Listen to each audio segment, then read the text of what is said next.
Kafka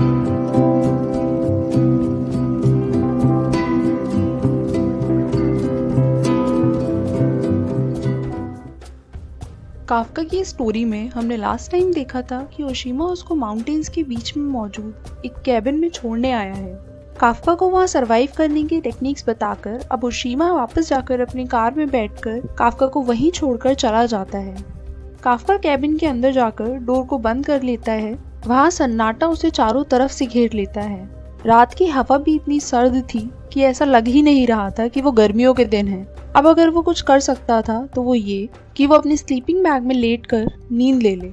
नींद पूरी ना करने से उसका दिमाग काफी कंफ्यूज था और लंबे समय तक गाड़ी में ट्रैवल करने के कारण उसकी बॉडी की मसल्स में भी पेन था। उसने एक लैंप जलाया जिससे पूरे कैबिन में एक डिम सी रोशनी फैल गई और वो बिना कपड़े बदले ही अपनी जीन्स और जैकेट को पहनकर स्लीपिंग बैग में लेट गया। उसने अपनी आंखें बंद करी मगर वो सो नहीं पा रहा था। उसका शरीर आराम मांग रहा था मगर उसका दिमाग पूरी तरह से जगा हुआ था। उसे कैबिन के आसपास की हल्के फुल्के नेचुरल साउंड्स भी सुनाई दे रहे थे, जैसे कि पत्तियों की सरसराहट, किसी चिड़िया की गूंज और कुछ ऐसी आवाजें जिन्हें वो पहचान नहीं सकता था।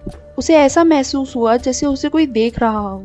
उसका दिल बहुत तेजी से धड़क रहा था। वो कभी कभी अपनी आंखें खोलकर मध्यम रोशनी वाले इस कैबिन में ये सुनिश्चित कर रहा था कि उसे कोई देख न रहा हो। वो खुद को समझाता है कि उस कैबिन में उसके अलावा कोई और नहीं है और कोई भी उसे विंडो से नहीं देख रहा है। फिर भी वो इस ख्याल को छोड़ नहीं पाता है कि उसे कोई देख रहा है। उसका गला सूख रहा था मगर पानी पीने के लिए उसे कैबिन के बाहर जाना पड़ता, तो वो अपनी प्यास को सुबह तक कंट्रोल करने का डिसीजन लेता है।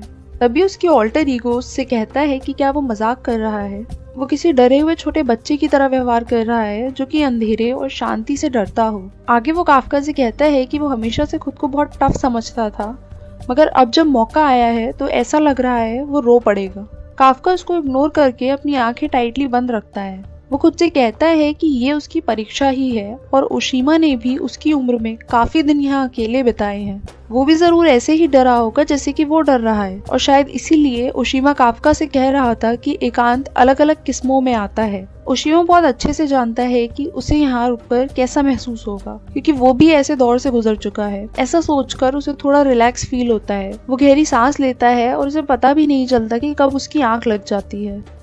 वो अगली सुबह 6 बजे के बाद उठता है। हवा में चिड़ियों की आवाज गूंज रही थी। वो उठकर खिड़की के पर्दे हटाता है। पूरा कमरा रोशनी से भर जाता है। वो स्टोव जलाता है और उस पर पानी गर्म करके कैमोमाइल चाय बनाता है जिसे पीकर वो ब्रश करता है और सिंक पर अपना मुंह धो लेता है। इसके बाद वो थोड़ी देर तक बाहर जाकर कैबिन के पास बह रही स्ट्रीम का मुआयना जैसा करता है, जिसे वापस आकर वो अपने लिए नाश्ता बनाता है। वो ओशीमा की बुक शेल्फ से एक नाजी एडोल्फ एचमैन के बारे में किताब को निकालकर पढ़ने बैठ जाता है। नाजी एचमैन सेकेंड वर्ल्ड वॉर के दौरान ज्यूज को मारने के तरीकों का आविष्कार करने के लिए जिम्मेदार था।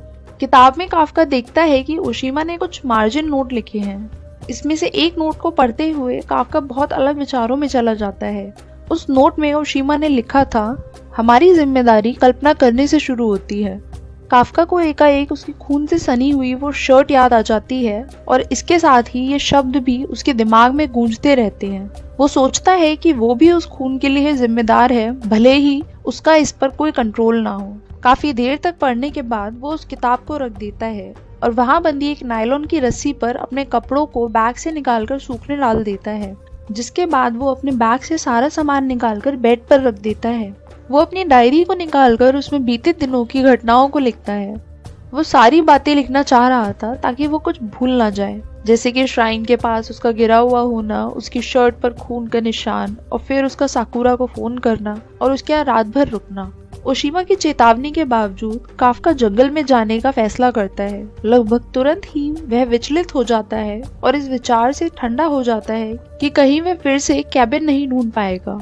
ध्यान से वह अपने कदम पीछे हटाता है और वापस अपना रास्ता खोज लेता है। वह जंगल की शक्ति से भयभीत महसूस कर रहा था जो उसे पूरा निगल सकता है। खुद को वास्तविकता पर लाने के लिए वो अपने वॉकमैन पर पैर क्रीम एंड ड्यून एलिंगटन को सुनता है। वर्कआउट करने और रात का खाना खाने के बाद काफ्का तारों के नीचे बैठ जाता है।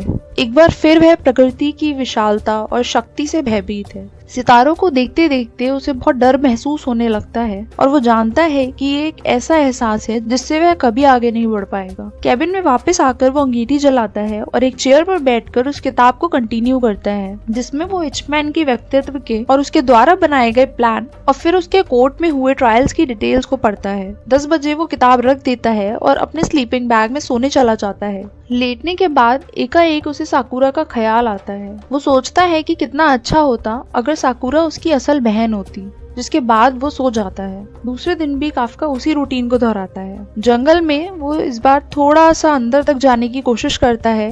अब उसकी बेबसी की भावना थोड़ी दूर हो गई है। वह आसानी से केबिन में वापस आ जाता है। दोपहर में बहुत तेज बारिश होती है और काफका उस बारिश में नहाता है, जिससे वो काफी फ्री और शांत महसूस करता है। फिर उसके दिमाग में क्रो उसे चेतावनी देकर याद दिलाता है कि ये शांति लंबे समय तक नहीं रहेगी। क्रो उससे कहता है कि ये उस जानवर की तरह है जो कभी थकता नहीं है। भले ही वो अपने नेगेटिव विचारों पर विजय पाले, मगर आखिरी में वो हार जाएगा। क्रो उसे याद दिलाता है कि वो अपनी इमेजिनेशन से डरता है और उससे भी ज्यादा वो अपने सपनों और सपनों के रिजल्ट से डरता है। जब आप जाग रहे हो तो भले ही आप इमेजिनेशंस को टाल सकते हैं, मगर सपनों पर आपका कोई कंट्रोल नहीं होता।